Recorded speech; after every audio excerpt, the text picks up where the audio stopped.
ఇక్కడ రోడ్లు అమ్ముతారంటండి, కొనుక్కోవచ్చు కావాలంటే ఎవరైనా వెళ్ళి. ఎక్కడన్నా స్థలాలు అమ్మటం చూసాక ఇక్కడ వెళ్ళి రోడ్లు అమ్ముతారట. నాడు రియల్ ఎస్టేట్ చేసిన ఖమ్మం వాసి మాధవరావు నేడు ప్లాట్లు సరిపోకపోవడంతో బాధితులకు రోడ్లు రిజిస్ట్రేషన్ చేసిన ఘరానా మోసగాడు. సరే ఈ ఎవడో చేశాడు, ఆ రిజిస్టర్ చేసిన వాడు ఎవడో మరి ఎంఆర్ఓ. అరే బాబు ఇది రోడ్ రా నాయన, రోడ్ని రిజిస్టర్ చేస్తామని అడగద్దా ఆయన. నర్సంపేట మున్సిపాలిటీ త్వరితగతిన అభివృద్ధి చెందిన నేపథ్యంలో ఆక్రమణలు, కబ్జాలు సైతం అదే వేగంతో ముందుకు సాగుతున్నాయి.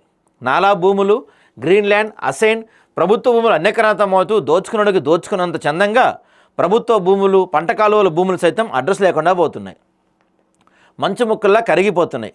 2004 నర్సంపేట పట్టణంలో సర్వాపురం గ్రామానికి ఆనుకొని ఉన్న పాకాల రోడ్డుకు పోతుంటే మహిళా కళాశాల పక్కన సుమారు 7 ఎకరాల స్థలంలో ఖమ్మం పట్టణానికి చెందిన మాధవరావు అనే వ్యక్తి వెంచర్ వేశాడంటండి.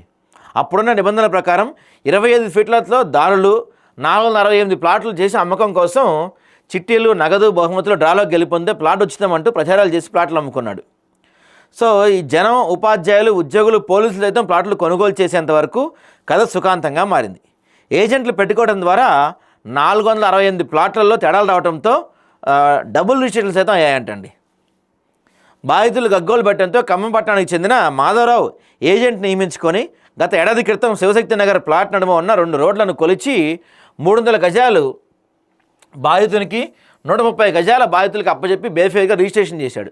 మొత్తం 40 మంది బాధితులకు ప్లాట్లు లేకపోవడంతో అందులో 2 రోడ్లు ఆక్రమించడం ద్వారా 19 ప్లాట్లను 19 మందికి పక్కాగా మళ్ళీ రిజిస్ట్రేషన్ చేసి మిగతా వారికి డబ్బులు ఇచ్చినట్టు తెలుస్తుంది.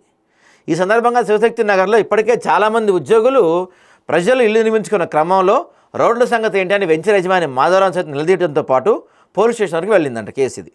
అనంతరం పోలీసుల ఒత్తిడితో కాంప్రమైజ్ అయిన కాలనీ వాసులు ఇష్ట ప్రకారమే రోడ్లను రిజిస్ట్రేషన్ చేసుకోండి అని అగ్రిమెంట్ రాసి ఇచ్చినట్టుగా మాధవరావు ఏజెంట్ చెప్పడం గమనార్హం. ఎలాంటి ప్లాట్ నెంబర్ లేకుండా రోడ్లను రిజిస్ట్రేషన్ చేయడంపై పలు రకాలుగా అనుమానం వ్యక్తం చేస్తున్నారు. నాడు సమర్పించిన లేఅవుట్ ప్రకారం అన్ని రోడ్లు పక్కాగా ఉండాల్సి ఉండగా 2 రోడ్లను ఆక్రమించి రిజిస్ట్రేషన్ చేయడం ఏంటని దానికి మున్సిపాలిటీ రిజిస్ట్రేషన్ శాఖ అధికారులు సమాధానం చెప్పాలి.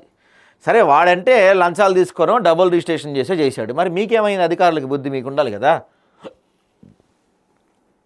అసైన్ ల్యాండ్, ప్రభుత్వ భూమి, ఇరిగేషన్కి సంబంధించిన భూములు అన్యక్రాంతం అవుతున్న క్రమంలో అదేవిధంగా మున్సిపాలిటీకి రిజిస్ట్రేషన్ చేసిన గ్రీన్ ల్యాండ్ సైతం ఆక్రమించి బంగ్లాలు కట్టుకుంటున్న నేపథ్యంలో రోడ్డును ఆక్రమించడంపై మున్సిపాలిటీ పనితీరు ఎట్లా ఉందో ఆశ్చర్యపోతున్నారు ప్రజలు. రోడ్లు లేకపోతే ఆ ప్లాట్ల యజమానులకు తీరే ఇబ్బంది జరిగే ప్రమాదం ఉన్నందున త్వరితగతిన మున్సిపాలిటీ అధికారులు రోడ్లపై బోర్డు పెట్టి రిజిస్ట్రేషన్ చేసిన వారిపై క్రిమినల్ చర్యలు చేపట్టాలని పలువురు హెచ్చరిస్తున్నారు. ప్రభుత్వ భూములు గుడిసెలు వేసుకుంటూ సాగించిన పాలకులు రాత్రికి రాత్రి తగలబెడుతున్న వీళ్ళు ఇక్కడ రోడ్లు ఆక్రమించి దర్జాగా అలా చేస్తుంటే మాత్రం ఎటువంటి యాక్షన్ తీసుకోవట్లేదు. మరి వీళ్ళని జైల్లో పెట్టాలి కదా, రోడ్లు ఆక్రమించి చేస్తున్న వాళ్ళని.